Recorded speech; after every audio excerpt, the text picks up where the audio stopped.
તાપી જિલ્લામાં પણ વહેલી સવારે ધોધમાર વરસાદ વરસ્યો। ગાજવીજ અને પવન સાથે ધોધમાર વરસાદ વરસ્યો છે। વ્યારા, સોનગઢ અને વાલોડ તાલુકામાં પણ વરસાદી માહોલ જામ્યો। ઉચ્છલ અને આસપાસના ગ્રામ્ય વિસ્તારોમાં પણ વરસાદી માહોલ જામ્યો છે। વધુ માહિતી મેળવીએ, સંવાદદાતા અનુપ ભટ્ટ જોડાયા છે આપણી સાથે। અનુપ, શું પરિસ્થિતિ છે? વહેલી સવારથી જ વરસાદી માહોલ છે ત્યાં?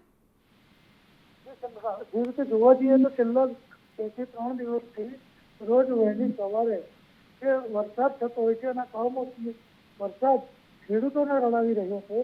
આજે પણ સવારે વહેલી સવારે પવનના સૂસવાટા અને ભારે ગાજવીજ સાથે વ્યારા, ડોલવણ, વાલોડ અને સોનગઢ તથા ઉચ્છલના કેટલાક વિસ્તારોમાં ભારે વરસાદ વરસ્યો હતો અને એને કારણે જે ડાંગર પકવતા ખેડૂતો છે, જે ઉનાળુ ડાંગર પકવે છે અને કેરી પકવતા ખેડૂતો રોવાનો વારો આવ્યો છે। જી જી, આભાર અનુપ સમગ્ર માહિતી બદલ।